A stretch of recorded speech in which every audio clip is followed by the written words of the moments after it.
So, what's up guys? So, for today's video, ituturo ko po sa inyo kung paano mag-save ng story sa Facebook.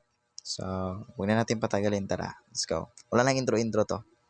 So, una-una, pupunta muna tayo sa Facebook app natin. At pagkatapos, click nyo yung tatlong dots na nasa taas. And, click nyo to. Tapos, scroll lang kayo down. Tapos, click nyo yung settings and privacy. Yan. Click nyo yan. Tapos, click settings. Tapos, scroll kayo sa pababa. Tapos, hanapin nyo yung activity log. Yan. Click nyo yan.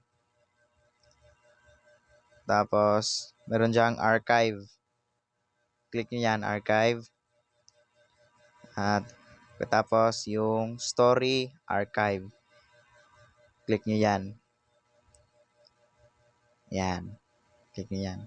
Paalala lang pala guys, hindi pala siya gumagana sa FB Lite. Sa Facebook app lang talaga.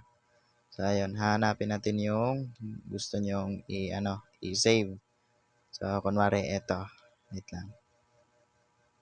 Kunwari ito. Yan. Click nyo yan yung tatlong dots na nasa taas. Yan. Click nyo yan. Tapos, save video. Yan. Napakadali lang. So, ayun. Salamat. So, hindi po siya gumagana sa sa Facebook Lite. Sa Facebook app lang talaga siya. Yan lang. Salamat.